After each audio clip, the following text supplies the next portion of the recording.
আমাদের আগরতলা সিভিল হসপিটালের কাজকর্ম দেখার জন্য আমরা এসেছি আজকে। আমাদের সঙ্গে আছেন আমাদের রাজ্য সরকারের স্বাস্থ্য সচিব আইসিডি বিদ্যুৎ সাহেব মহোদয়, আমাদের গ্রাউন্ড চেয়ার ওয়ার্ডিং কর্পোরেটর রতন দত্ত মহোদয়া এবং আমাদের স্বাস্থ্য আধিকারিকগণ, আমাদের কমিশনার আগরতলা মিউনিসিপাল কর্পোরেশন টিকিটার মাসা সাহেব মহোদয় সহ বিভিন্ন আধিকারিক এবং chief super engineer executive engineer সহ যারা যারা আছেন এবং এজেন্সির সঙ্গে আমরা কথা বলেছি। সার্বিকভাবে কাজটা কতটা এগিয়েছে বা কতটা করা হয়েছে এবং কী কী প্রয়োজনীয়তা আছে সেই বিষয়ে দেখা এবং আলোচনা করার উদ্দেশ্যে আজকে এখানে আসা মূলত। তবে কাজের অগ্রগতি কিছুটা আছে।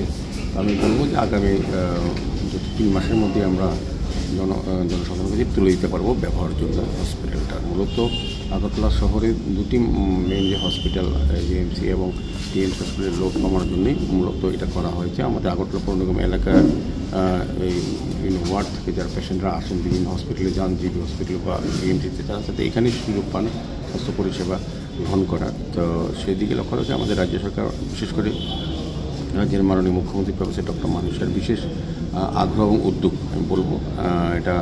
এবং আমি বিদ্যুৎ সাহেবকে ধন্যবাদ জানাই, ওনারাও বিশেষভাবে গুরুত্ব দিয়ে এই জিনিসটা দেখছেন।